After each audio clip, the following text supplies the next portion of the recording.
Esse mês, a lei do feminicídio está completando uma década, 10 anos aqui no Brasil. E para poder fortalecer ainda mais o combate à violência contra a mulher, outra lei também foi sancionada no ano passado, aumentando a pena para esse tipo de crime. Exatamente, aumentando para até 40 anos de reclusão. Tem reportagem contando tudo isso, a gente chama a sua atenção para que juntos possamos conferir. Uma história que, como muitas outras, começou encantadora. Em 2020 eu conheci, no meio da pandemia, um príncipe encantado, através das redes sociais, e acho que naquele momento, hoje revendo, me precipitei, Mas era tão encantador esse príncipe que a gente começou em pouco tempo a morar junto. Mas, em pouco tempo, a magia do relacionamento deu lugar a um ciclo de violências e sessões de torturas físicas e psicológicas, que por pouco não acabaram com a vida de Clara Martins, uma empresária independente, mãe de 2 filhos do primeiro casamento, que precisou fugir para não ser morta pelo então companheiro. Logo eu percebi sinais de ameaça, como arma de fogo, microviolências psicológicas, e com o tempo aquilo ali ficou se tornando um pesadelo.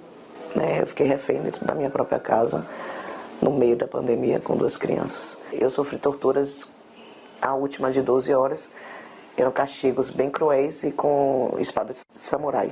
Com marcas profundas que ela ainda luta para esquecer, Clara conseguiu se libertar das agressões a que era submetida. Mas, infelizmente, este não é o desfecho de muitas histórias bem parecidas com a dela. Muitas mulheres que vivem um ciclo de violência acabam mortas por homens que um dia amaram. Um padrão que se repete. E foi diante desse padrão que surgiu há 10 anos a lei do feminicídio, já que, na maioria dos casos de mortes de mulheres, elas são vítimas de seus companheiros ou ex-companheiros.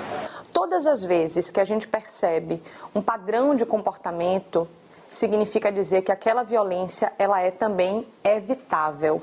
Então o Estado ele precisa de um tipo penal específico para que ele possa avaliar melhor os dados e os índices de violência e também para que possa direcionar melhor o seu aparelho de prevenção. Daí a grande importância da tipificação autônoma do feminicídio como uma forma qualificada de homicídio, diferenciando, portanto, de outras espécies. Segundo dados da Polícia Civil, somente no ano passado, 106 mulheres foram vítimas de feminicídio na Bahia.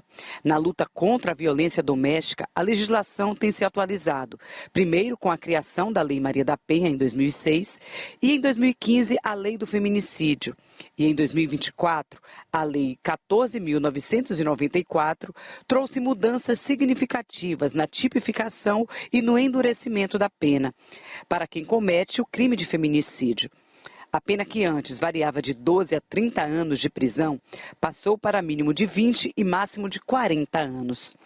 Mas só a existência da lei não é suficiente para converter esse cenário de violência. Apenas a legislação sozinha não vai funcionar. Precisa se mudar a consciência, a educação, a visão da misoginia, do patriarcalismo, do machismo, que envolve muito a nossa cultura e, infelizmente, ainda é muito presente na nossa cultura. Existe também um esforço do sistema judiciário para diminuir os índices de impunidade relacionados aos crimes de feminicídio. De acordo com o Conselho Nacional de Justiça, somente entre janeiro de 2020 e janeiro de 2025, 809 casos de feminicídio foram julgados na Bahia. Em 2020, em consequência do período pandêmico, foram julgados apenas 20 casos. Em 2021, 49. Em 2022, 109. E em 2023, dobrou para 218. Em 2024, chegou a 394. E somente em janeiro de 2025 foram julgados 19 casos. E, infelizmente, o nosso sistema processual, que traz a possibilidade de muitos recursos, adiamentos de audiências, então, às vezes, a gente não consegue julgar tão rápido quanto desejaríamos. Eu costumo dizer que toda vez que morre uma mulher, morre uma família, morre também os amigos, porque ficam os órfãos do feminicídio que todos têm de cuidar. E o Estado não está conseguindo assumir tudo isso. 10 anos, então, da lei do feminicídio, houve o endurecimento da pena, mas a gente deseja mesmo, Ricardo Ismael, é que nenhuma mulher morra mais. Claro. Nenhuma mulher mais tenha sua vida interrompida brutalmente, muitas vezes por pessoas que elas acreditavam que amavam, né? Quem devia mais dar carinho e cuidado. A gente precisa combater relações tóxicas e não só esperar que a vítima, ela consiga sair desse ciclo de violência, mas dar apoio a essa mulher.